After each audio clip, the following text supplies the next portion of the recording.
নেত্রকোনার দুর্গাপুরে নৌকা ডুবে এক মাদ্রাসা ছাত্রী নিখোঁজ। নেত্রকোনা জেলার সুসং দুর্গাপুর উপজেলার কালিশাপাড়া ঘাটে নৌকা দিয়ে পার হওয়ার সময় নৌকা ডুবে এক মাদ্রাসা ছাত্রী নিখোঁজ হওয়ার তথ্য পাওয়া গেছে।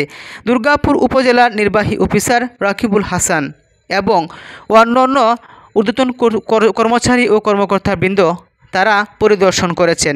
উদ্ধার কাজ চলমান আছেন। জানা গেছে যে সোমেশ্বরী নদীর একটি শাখা কেরনখোলা দিয়ে গিয়েছে। প্রায় স্বাধীনতার পর থেকে এখন পর্যন্ত ব্রিজ না থাকায় কেরনখোলা নদীর এপার ওপারে মানুষ চরম দুর্ভোগে দিন কাটাচ্ছে।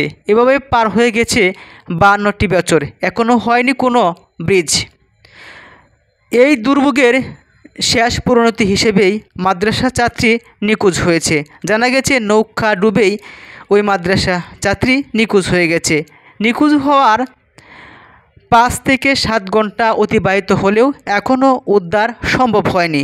অনেকে ধারণা করছেন হয়তোবা কাপড় চোপড় প্যাঁচ লেগে স্রোতের সাথে হয়তোবা কোথাও ভেসে গিয়েছে। যেহেতু সেখানে প্রবল স্রোত থাকার ফলে এখন উদ্ধার সম্ভব হচ্ছে না। তিনি বেঁচে আছেন নাকি মারা গেছেন সেটাও জানা নেই।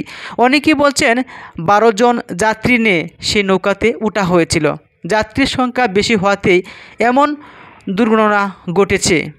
তবে ওই এলাকার মানুষ তারা আশা করছেন কেরনখোলা নদীতে একটি ব্রিজ হলে এভাবে আর দুর্ভোগ পোহাতে হতো না। যেমনটা স্কুল ছাত্রছাত্রীদের, ঠিক তেমনটাও ওই এলাকার ব্যবসায়ীদের ধান চাল বন এগুলো নিয়েও তারা বাজারে যেতে পারে না।